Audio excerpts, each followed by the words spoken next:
Hey, want a cookie? Oh, I know you just ate, so you're craving something a little sweet. Besides, one cookie isn't gonna kill you. How about half? Just a bite? Bite it. Bite it. Bite it. Food noise isn't fair, but Mochi Health is. Your affordable GLP-1 source that puts you on a path to successful weight loss by quieting food noise. Bite it. Shh. Learn more at joinmochi.com. Mochi members have access to licensed physicians and nutritionists. Results may vary. You know that thing where you get an amazing pair of shoes at a really great price and want to tell everyone about it? Yeah, so do we. Here at Designer Shoe Warehouse, we'll give you something to brag about. Like the latest styles from brands you love, or the trends everyone's obsessing over, or shoes that make you feel like, well, you. So go ahead, show off a little. Find shoes that get you at prices that get your budget. Head to your DSW store or DSW.com today. DSW, let us surprise you.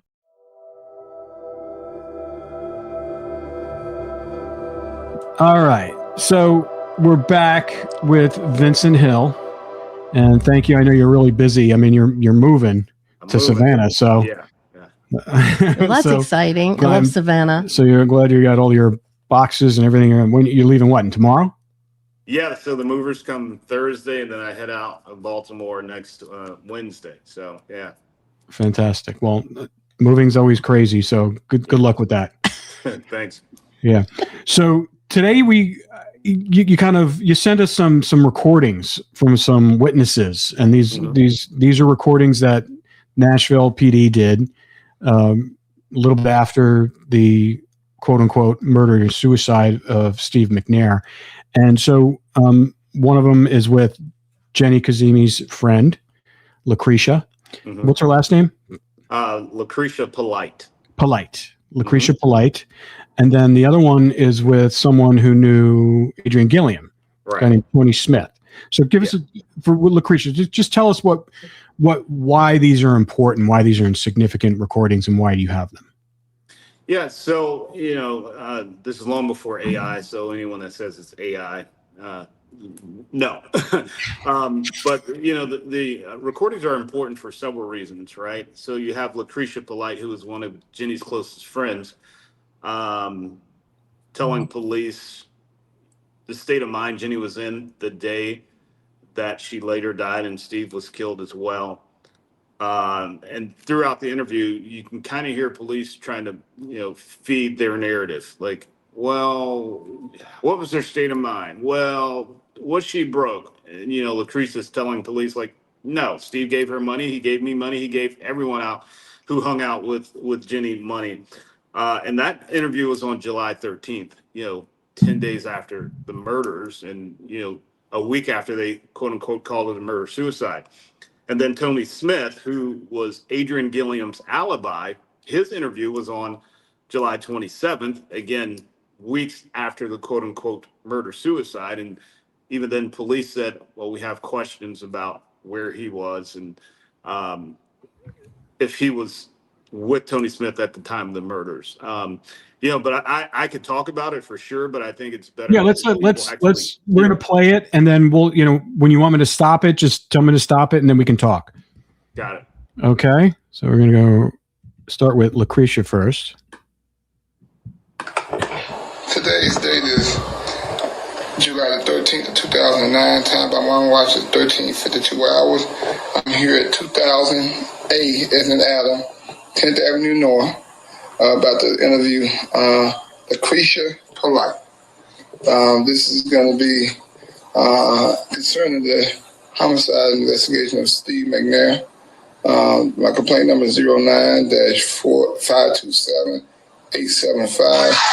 Also present for the interview is Detective Norris Tarkington. You notice they never mentioned Jenny being killed.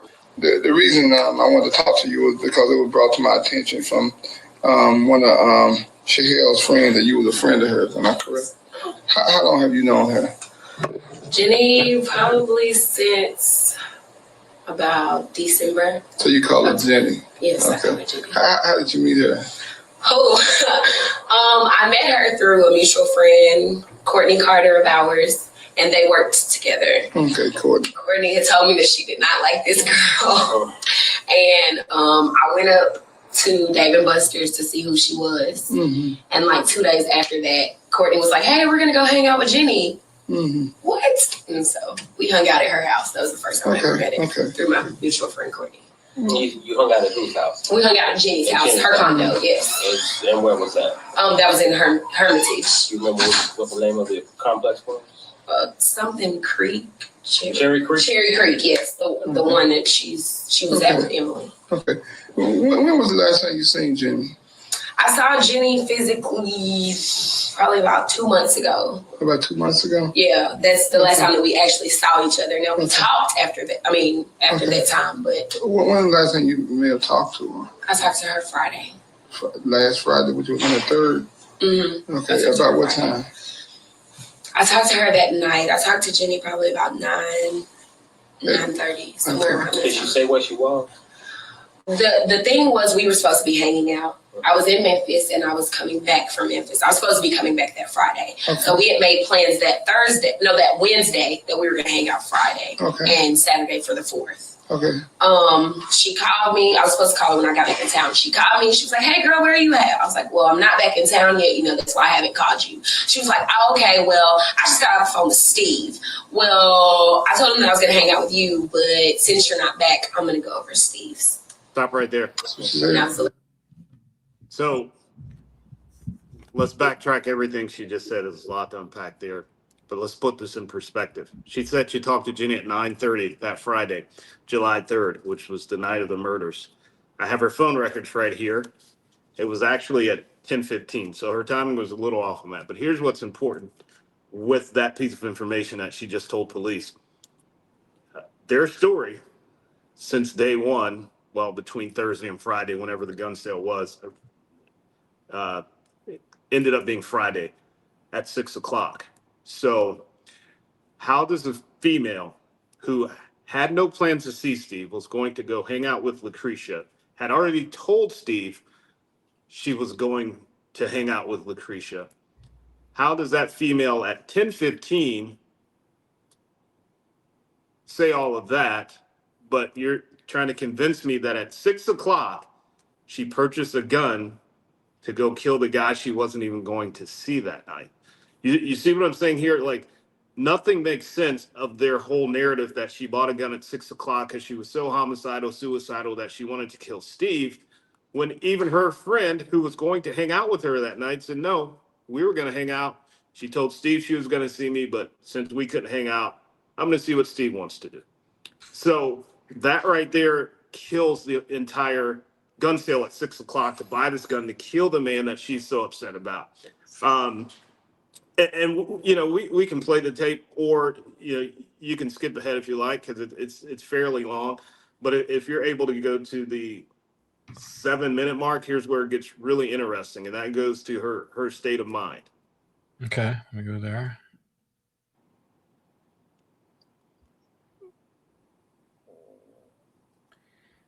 And 7 minutes. She doesn't sound distraught. Right. And here's what Lucretia's going to say about that. And then we had missed each other. That was about it. That was about all that we talked about. Did she update you on her relationship with Steve? No. She didn't. Did she ever say anything negative about herself? Doing anything to herself, or feeling bad, or being down? Not at all. What about being angry at Steve or anything like that? Not at all. I can recall one. Now remember, this call's at 10:15. The time of the murders is between 1:30 and 2 o'clock in the morning. So you mean to tell me 4 hours before that, one of her dearest and closest friends is telling police, did she say anything negative about her life? Nope. What about Steve or the relationship? Nope. Was she upset? Nope. Really? But again, this is a girl that allegedly, according to them, 4 hours before this phone call, purchased a 9mm to go shoot Steve twice in the chest and once in each temple. 2 minutes later, around the 9:37 mark, again, they're trying to feed this narrative of her state of mind. So if you can get to around 9:37, that's where it picks up again. Okay.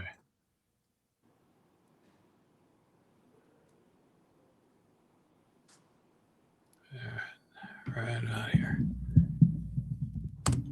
I figured he would have just paid for it completely, and she didn't have to do nothing. But then again, like I said, I didn't know. She never discussed it with me. Steve paid for everything. She never had to do nothing. But continue. Right when you talk to her, she didn't. She just sounds the same normal self. She sounded normal, absolutely normal. Like, she wasn't even mad that I wasn't back in town, you know. She was just like, oh, okay, you know, we'll hang out tomorrow. Like, she was just her normal, bubbly self. And I mean, with Jenny, Stop right there. you can see Her normal, bubbly self at 10:15 at night. Now, you're telling me that a 20-year-old female that's so pissed off at her lover, that's about to kill herself, and her friend doesn't pick up on it. She doesn't tell one of her dearest and closest friends, I'm mad at that motherfucker. I can't stand that motherfucker. They were talking about going out, watching fireworks, going to the club, hanging out. Again, she had no plans to even see Steve that night. So how do you try to convince people that she purchased a gun 4 hours before that phone call even took place? What would be the motive then? Because according to her friend, she never said anything about their relationship. She never said she was mad at Steve. She never said she wanted to hurt herself. She was going to go hang out with Lucretia, but she's stuck in Memphis. So let's say, for devil's advocate, Lucretia comes and they hang out. Then what? Right? Like, why is she making all these plans to go see Lucretia if she's going to go kill Steve and then kill herself? It just doesn't make sense. But what do they want you to believe? Oh, she bought the gun at 6 o'clock and then she, waited several hours and then became a freaking executioner and then killed herself.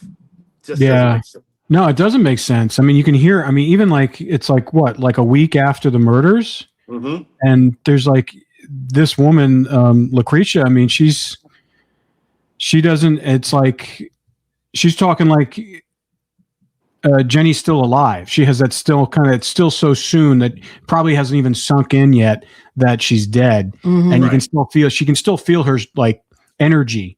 And because she's talking about, she's reminiscing about what she was like. And that there was no indication that, because girls talk, I guarantee you, she obviously Lucretia knew about Steve. Right. So why wouldn't, if she was having problems with Steve and shit like that, girls aren't going to hold that into another girlfriend. They're going to say, I'm pissed off at him. He's never, why does he like that? And she said, I'm just going to call Steve then if you're not coming. So she had like a backup plan.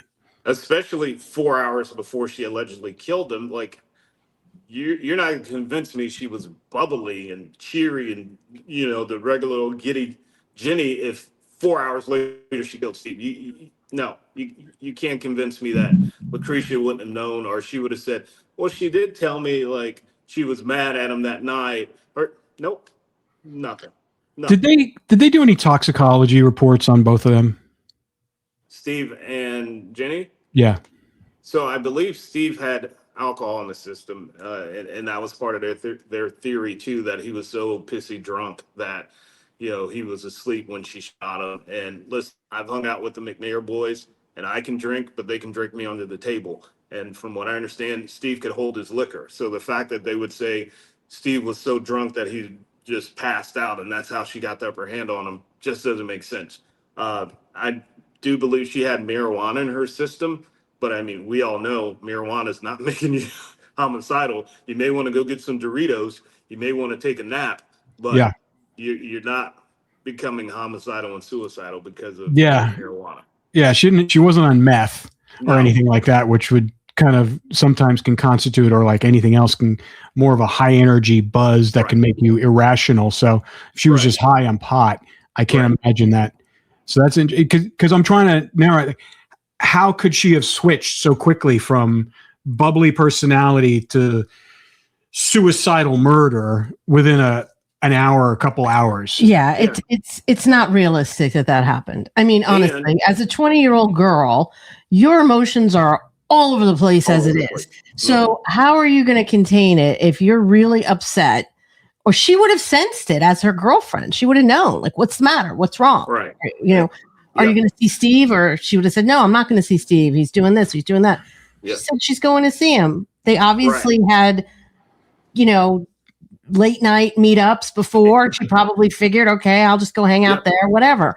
And not only that, keep in mind, Lucretia told police that Jenny had told Steve she was going to hang out with Lucretia. So if she's telling the guy she supposedly shot 4 times, execution style, that she's going to hang out with her girlfriend, it just doesn't make sense. And it doesn't make sense that that conversation took place 4 hours after they say she bought a gun. So if what they're saying is true, even if she had that phone call with Lucretia, it wouldn't have gone that way. And more importantly, it wouldn't have been a conversation with Steve that she's going to hang out with Lucretia if, like they say, her plan was to kill Steve. For what? So why are you telling him, yeah, I'm going to kill you, but first I'm going to go hang out with my girl one more time? Like, does it make sense? Come on.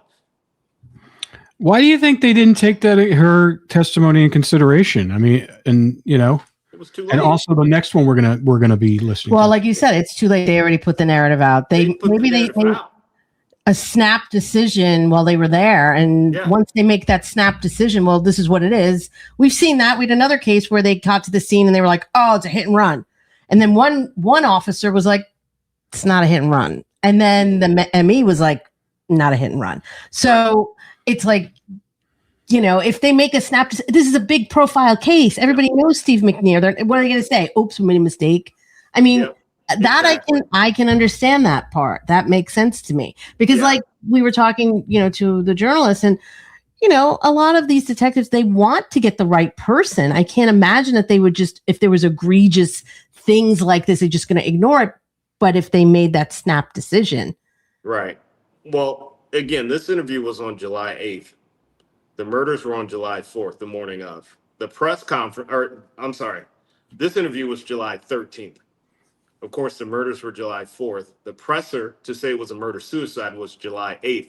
So you're looking at 5 days after they've already told the world to murder-suicide. Do you really want to come back and say, ooh, shoot, well, I mean, one of her closest friends said she wasn't even going to see Steve that night. How do we explain that she ended up shooting the guy that she wasn't even gonna see? Oh, and then how do we explain that she supposedly bought a gun at 6 o'clock, which only came from the word of a convicted felon, by the way, because Jenny's not here to tell her story. How do we go back on that? I know. Let's just pray and hope no one ever bucks the system. Well, the thing is, too, she was working at Dave & Buster's. She was the hostess. Mm-hmm. Now, I've worked in restaurants. The hostess doesn't leave the hostess station. Nope. Even to go to the restroom, you have to, get someone to cover for you. Yep. If she was going to leave Dave & Buster's at 6 o'clock, where it's super busy, getting busy, it's, dinner time, whatever, she's going to be able to go outside with some guy for, 15 minutes. Minutes and no one's going to notice. And where'd she put the gun? Did she bring it inside? Did she go to her car? Was there footage outside of her in the parking lot? I mean, where's the evidence that happened? Well, the evidence is Adrian Gilliam. And to your point, I've spoke just like police did to her manager that night who told me she was the hostess. And keep in mind, this is the Friday before 4th of July, 2009. Do you know how busy Dave & Buster's was? So if Jenny would have left for 10 seconds, people would have known it, let alone 10 minutes to go out and drive around in Adrian Gilliam's car. He shows her how to work the gun. She walks back in, puts it in her locker. Blah, blah, blah, according to him anyway. Because, again, she's not here to tell that story. Well, that's the thing. In a restaurant, if you go to your locker in a restaurant, there's people everywhere. It's not like you're going to go into a private room. Everybody knows everybody's business at a restaurant. It is the most game of telephone working in a restaurant. It's like Gossip Central. She's going to be able to just go in there, take a gun out, and put it into her locker in front of, everybody that's working there. Makes no sense. Yeah. And to your point about the cameras, when pressed on that, Charles Robinson, who's one of the lead detectives, he was on some show and, he's like, well, I believe the camera was panning at that time. You mean to tell me, again, the amount of time Gilliam said this alleged gun sale took place, that not one of the cameras at Opry Mills Mall, and I know there's hundreds because I used to work that area, and I used to hang out at Opry Mills Mall.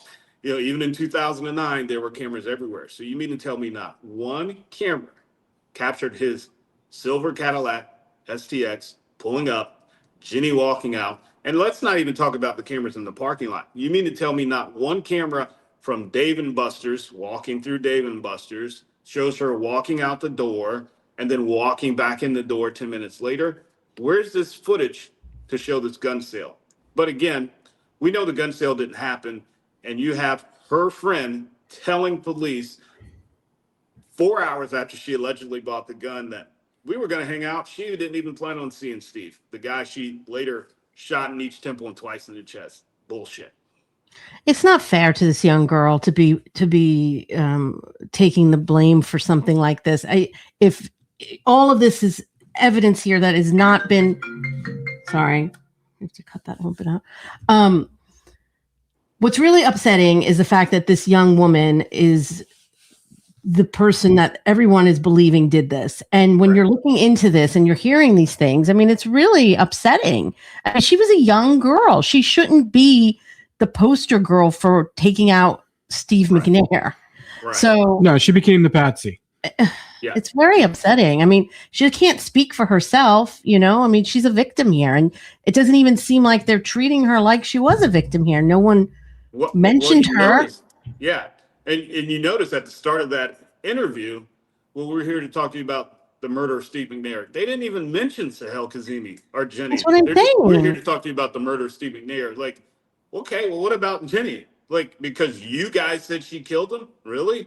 Like, and in your heart of hearts, do you even believe this? And after you talk to Lucretia, do you really believe this?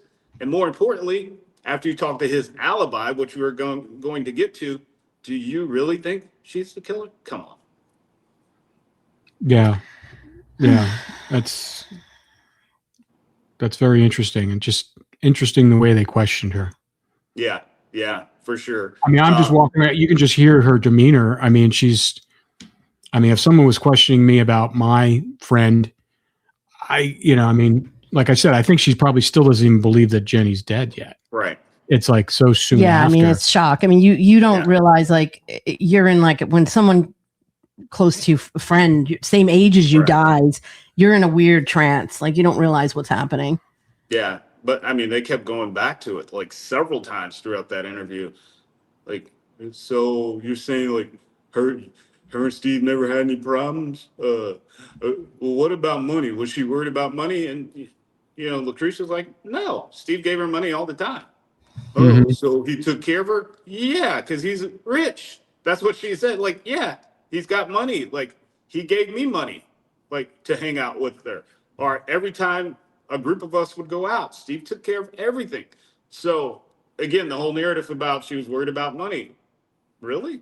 Because you got Lucretia telling you she wasn't worried about money.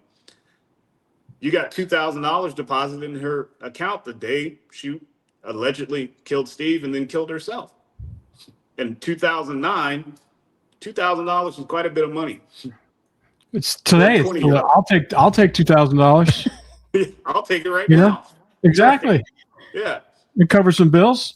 Yeah, and for a 20-year-old, $2,000 is a lot of money, even now. And the thing is, it's like, it's not like, she wasn't destitute. She was working. She had a job. She had an apartment. It wasn't like she was living in her car. He bought her a car. And, she was dating a lot of people. Yeah. Like, as most 20-year-olds do. Like, Exactly. Like, I mean, it didn't seem like she was broken up about the fact that he had a family and a whole different life. No, because again, there's other NFL players that we know she was talking to. And I know because they're in her phone records. I know one of them talked to her earlier that day. A Titans player. You have to tell us that offline, because I have a feeling I know who it might be. Yeah.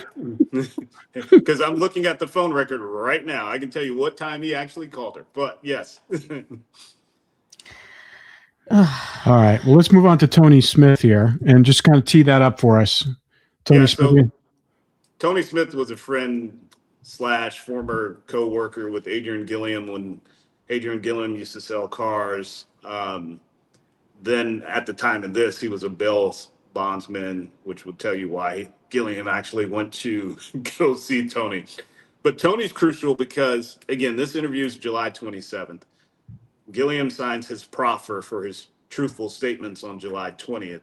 And in that proffer, he tells police the night of the murders, well, I was at my friend Tony Smith's house because, we were drinking Crown and Coke and we ran out of Coke. So I went to BP, but it was closed. So I went to Burger King and got a Coke. I can quote this word for word because I've listened to it 1,000 times. But Tony Smith, when pressed about this and in the 20-minute or however long the interview is, they kept going back to it. And you sure? Again, trying to feed their narrative. He tells them Adrian Gilliam was not there Friday night at the time of the murders. So if you can key up, I think the 5:44 mark is where it really gets interesting. I want to hear the first part. I want to see if they mention Jenny's name. Got it. I just want to hear that. Yep. Today's date is July the 27th of 2009. Time by my watch is 14-16 hours. My complaint number is 09-427-875. I am here at the Bill U.I. Bondi, which is located at the Realtors Building on Gate Street. About to interview, is your real name Tony? Tony Smith. Also present for the interview with Detective Norris Thompson. If you would, Mr. Smith, as I told you when I talked to you on the phone, I spoke with Adrian Gilliam Friday, and in his statement, and basically, we were trying to get an accounting of his time.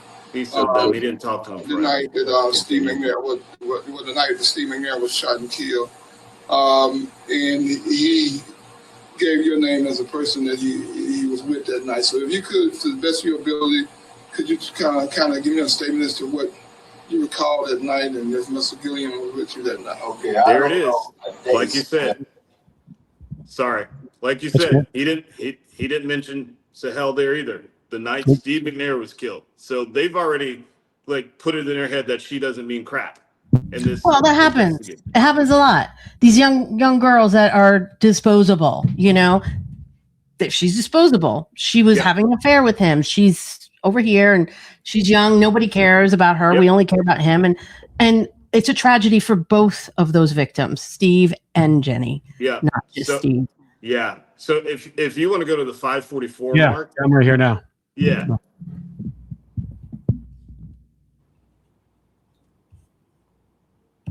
Now I don't think that was the night though. Okay. I don't think this had to be was before Steve was killed. No. He said that he was at your house. That he stayed at your house it's around 2 a.m. in the morning.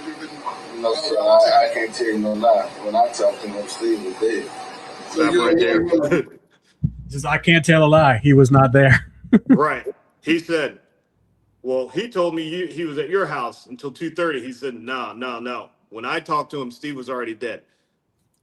What they're not realizing, or they don't want to realize, is the day, and he even says it in the interview. Now, again, either they're incompetent or just don't want to realize it on purpose. He says the day that he came to see me was after you guys talked to him, which initially would have been the Sunday after the murders. They found Steve Saturday. They traced the gun to this other guy who said, I sold it to Gilliam. They talked to Gilliam Sunday. Sunday night is when he goes to see Tony Smith, not Friday night during the time of the murders. That 2-hour window after he called Jenny, when I say he, I mean Gilliam, calls her at 12:02. So from 12:02 throughout the time of the murders, when he's telling police I'm at Tony Smith's house, Tony Smith says, no.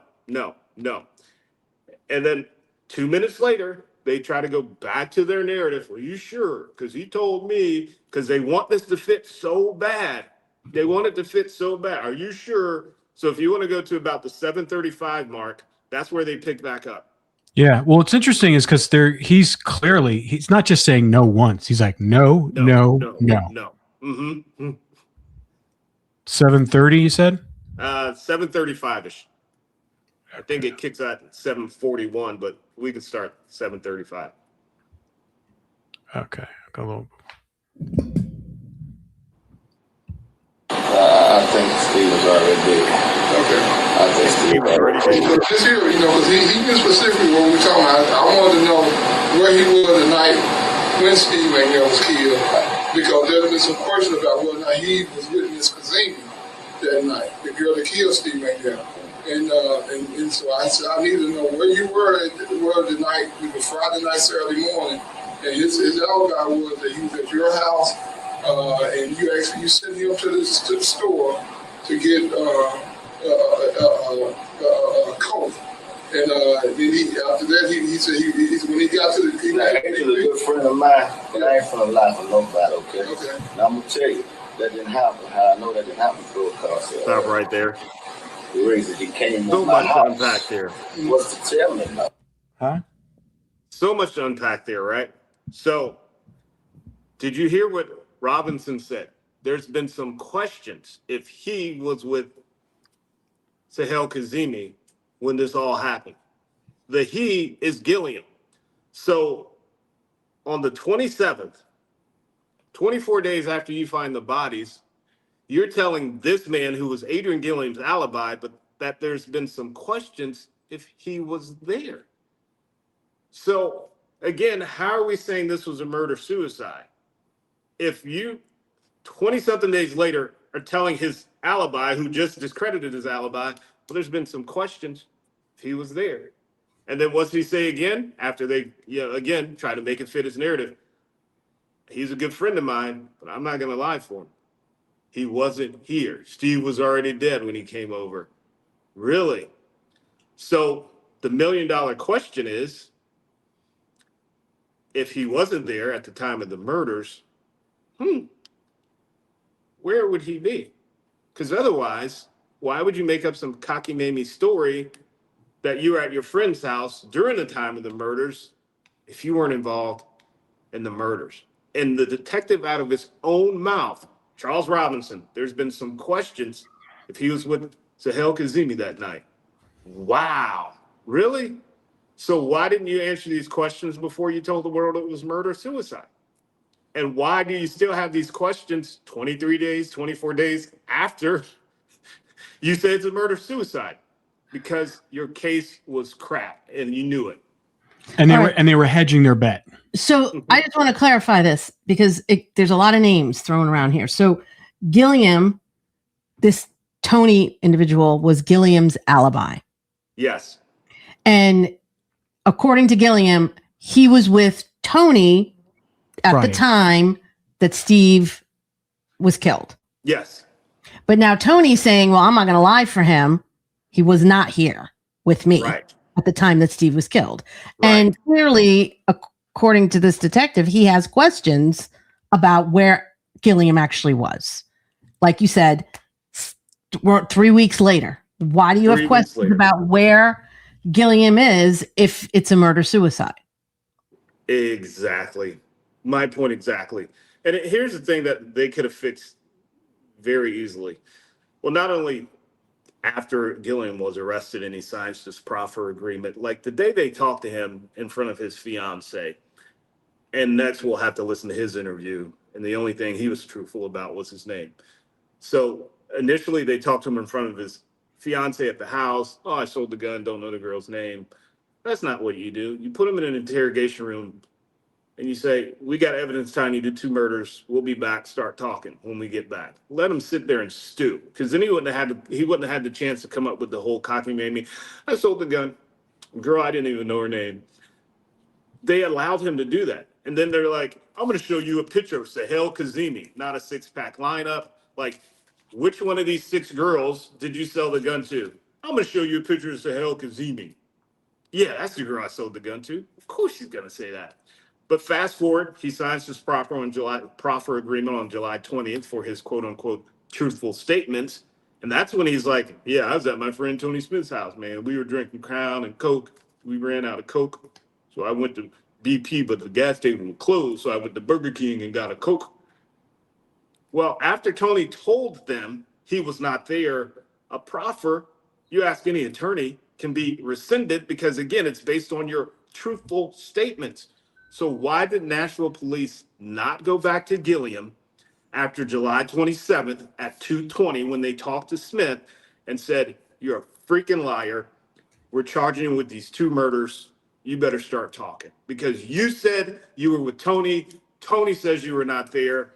You're the last person to call her. It's your gun at the crime scene. We're charging you with 2 murders. Did they ever do that? Nope. You know why? Because again, 2.5 weeks before, that's a murder-suicide. She was crazy. She was worried Steve was leaving. So she shot him 4 times, once in each temple, twice in the chest, and then killed herself. Do you really want to come back from that? Or again, do you really want to hope no one ever pokes the bear? Exactly. And then the news reporter we just interviewed said they released text messages really soon after. They were already starting to paint the narrative and stack the deck. And that, to me, the fact that they released that early is kind of strange too. Yeah, well, and you have to look at the context of the text they released, right? There were a few words like, and Sergeant Pistiglione actually said this on CBS News. He's like, well, she texted him 2 days before and says, I'm gonna have all of you soon. So we knew she was gonna kill him. Well, if you look at the text thread before that, I love you, baby. I love you too. Can't wait to see you. Can't wait to see you either. I'm gonna have all of you soon. Yes, you will. Can't wait.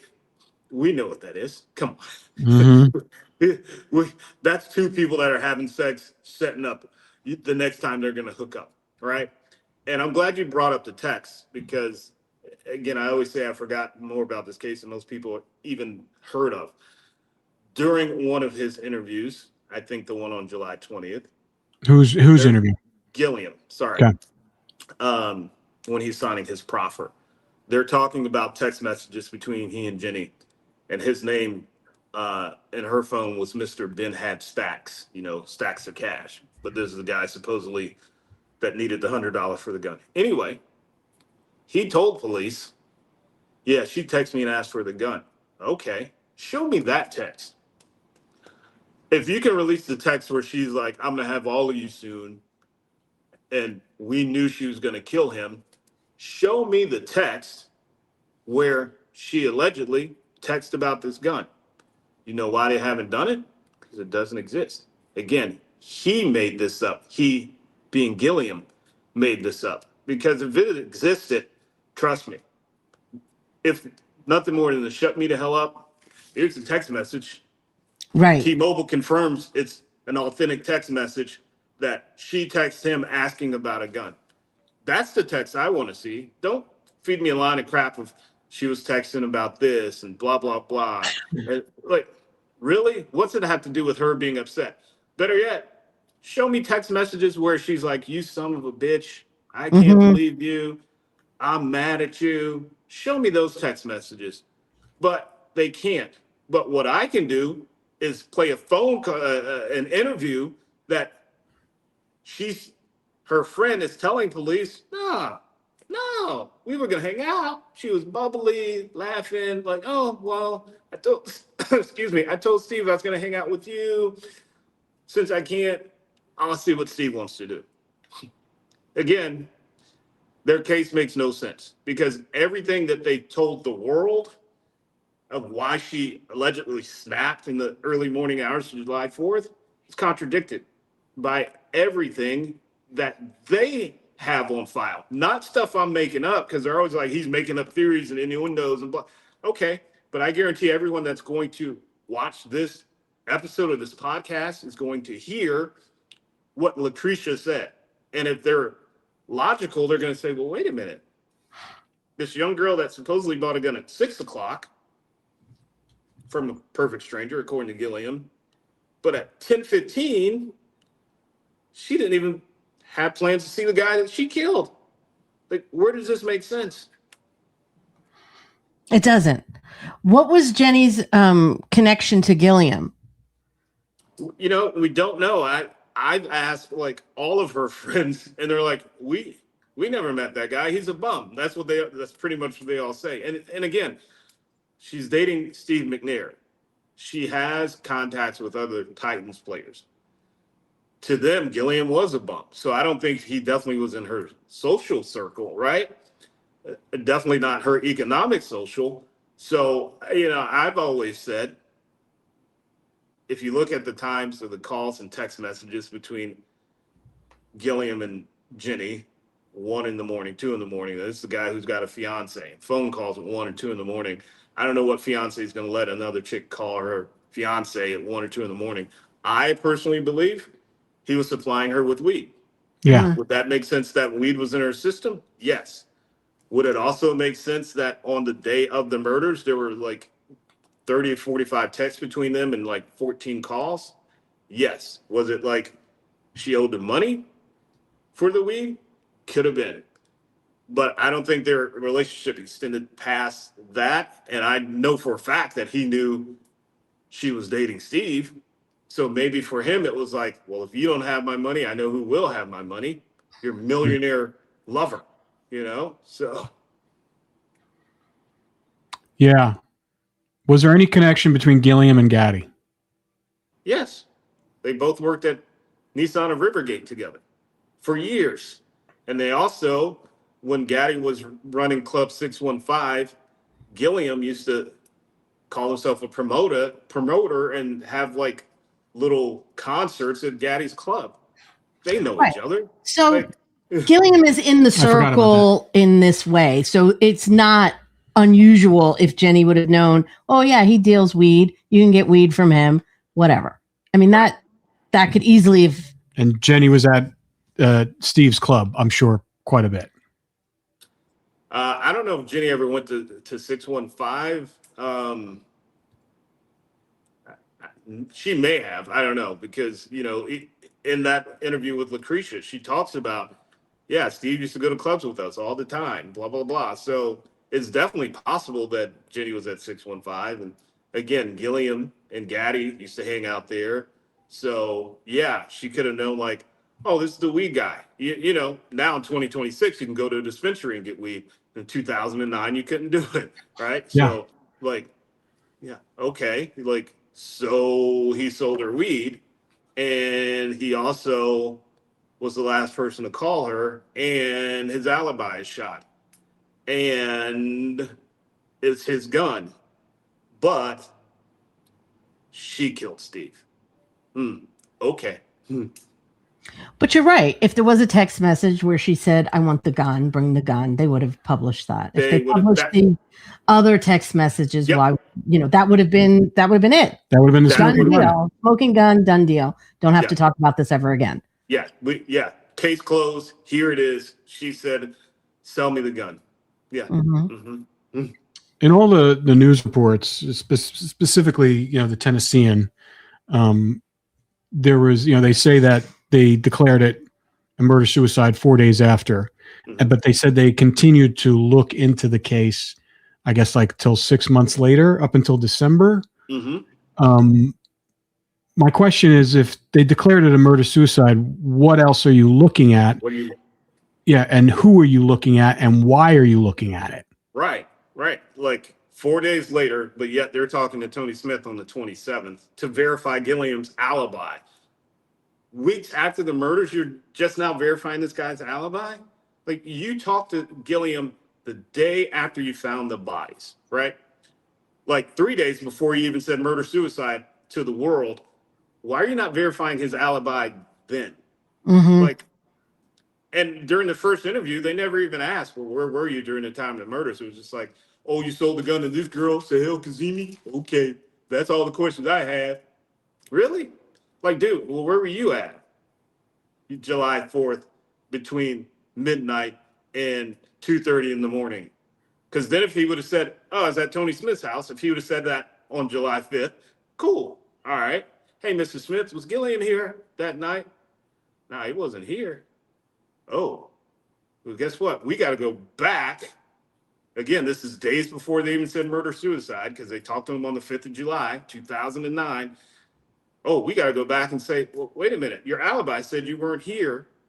So you got a lot of explaining to do. Lucy, you got some explaining to do. Like, Exactly. What? Well, that's the thing. After they realized that Gilliam's alibi was shot 3 weeks later, well, then where was he? Right. And again, why did they not rescind his proffer agreement that he signed for his truthful statements. Again, the only thing he was truthful about was his name. Just explain what a proffer agreement is for people that don't know. Yeah, so a proffer is they can't use your statements against you as long as they're true. If it ever goes to court, blah, blah, blah. Great. As long as they're true. But the biggest lie, among others, I was here. No, you weren't. Rip that proffer agreement up and say, well, we're just going to charge you with 2 murders because we know you're the last person to call her. We know that she told you where she was because you told us that she told you where she was. And it's your gun. We're charging you with 2 murders. Go F yourself. We'll see you in court while we build this case that they should have done from the beginning. But nope, they didn't do it. Yeah, I just, for the life of me, the fact that, I mean, they could have said, listen, they're investigating a murder-suicide, and, but they're still, but coming out and declaring it was a murder-suicide, case closed, but continue to investigate it after the fact, that doesn't line up. Yeah. And I don't think I would have held a press conference that soon. Again, I know it's Steve. I get that. The presser would have gone like, we're investigating all avenues. We don't want to rush this case. We want to make sure everything is buttoned up. And, speaking of even the day that they announced the murder-suicide, there's a radio station that sits adjacent to the condo. That radio station had cameras facing the parking lot. One of the engineers, I believe his name's Cameron, I'd have to check my emails, calls police, is like, hey, around 2:30 that morning, there were 2 SUVs hauling ass out of that parking lot going towards Broadway. So he says they came to pick up the DVD that Wednesday of the press conference, July 8th. And he's like, oh, great, they're going to have a press conference. They're going to show the video of these SUVs. And like, they're going to say they're looking for these 2 SUVs that were speeding from the crime scene. And what did they say? Murder-suicide. Okay. Oh, who were the 2 SUVs speeding from the crime scene? Right? Like, none of this. Where's that CD? Where's that footage? Oh, it exists. I know they have it in their evidence room as part of this investigation. So if you FOIA the case number, because I did I think it was Sports Illustrated years ago, did a podcast on it, and they actually had the footage of the SUVs, coming out of there, and I think it was timestamped. And it's like, okay, maybe the SUVs were involved, maybe they weren't, but like, that's still a piece of the investigation you have to clear before you say murder-suicide. You have to clear the guy who supposedly sold the gun, his whereabouts, before you say murder-suicide. You have to clear her state of mind before you say murder-suicide. But when you're talking to her friend days after you've already said murder-suicide, and then she's like, nah, like Jenny wasn't even going to see Steve that day. Nah, she was bubbly. She giddy. Wow. Can you say drop the ball? Wow. Yeah. Yeah, and we've talked to Keith Northfleet, her former boyfriend, who still had a relationship and communicated with her. He didn't say that she was like suicidal. Right. Keith would have known. For sure. She would have confided in Keith. And I mean, they dated for years since they were like teenagers living in Florida. He probably knows her really well to say, wow, something's really going on with her. I got 2 ex-wives, and to this day, and I've been divorced 21 and 11 years respectively, if not longer. I'm kind of old. But to this day, like if I talk to them, I know if something's off. You know what I mean? Because I was in a long-term relationship with them. So I would know if one of them was going to go kill someone. You know what I mean?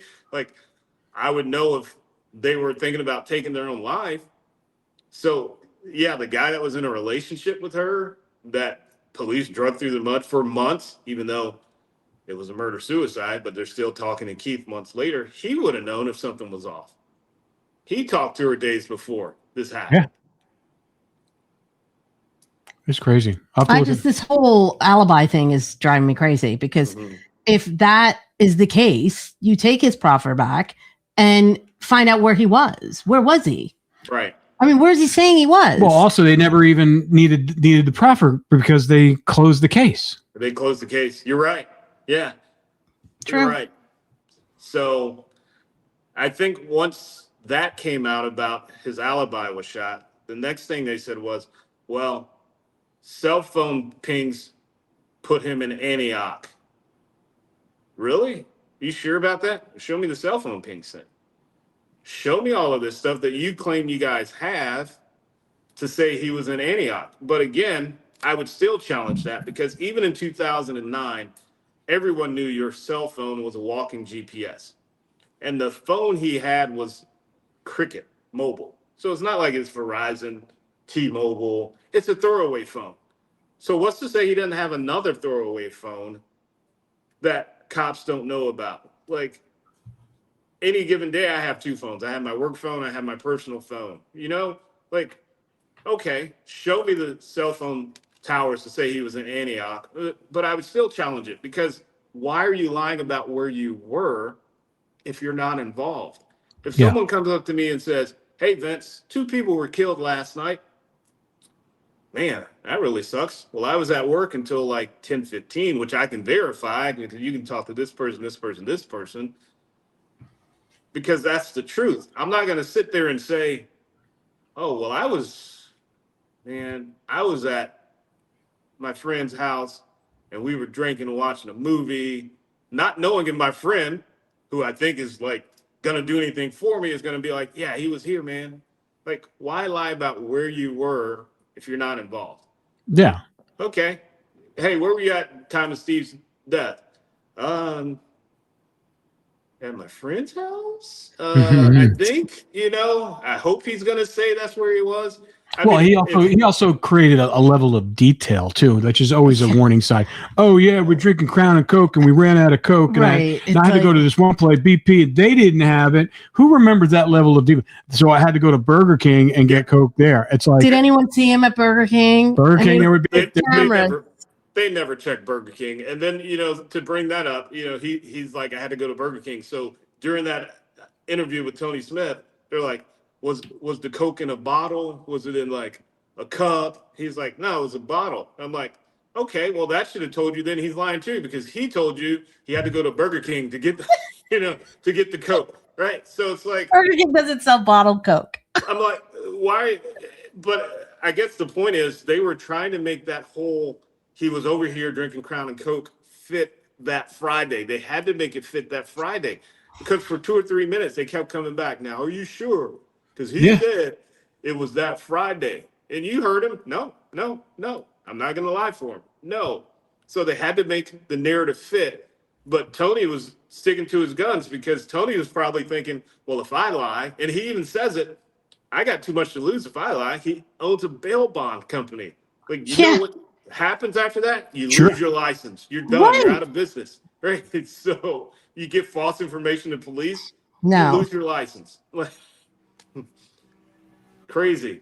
Totally crazy. Well, this is very illuminating. And thank you, Vincent. Like I said, Vincent, you got the receipts. That's what I keep receipts. Exactly. And I'm glad you did because this is definitely, I honestly, for the life of me, don't understand why they would close this case so quickly with someone who's so high profile and just to get some sort of resolution. Well, I think that was the answer because he's so high profile. Right. I think so too. But and Jenny was just 20 years old. Like, she didn't have a lot of family. Her mother had passed away. Like she who was going to fight for her? Who was going to fight for her? That's what I'm saying. Like all these cases, the family's the one that has to fight for them, fight for the victims. Otherwise, who's going to fight for them? Yeah. Yeah. Anyway. All right. Crazy stuff. Well, until we speak again, good luck on your move. Are you going there? Any particular a new job offer or anything? Yeah. So new job offer. Don't want to share here, but yes. Okay. Great opportunity. It gets me, a couple hours from my parents who are aging and their health is not well. So, it was the right time and the right opportunity. So I took it. Well, good luck with it and safe travels. And we'll talk to you when you get settled. Thank you.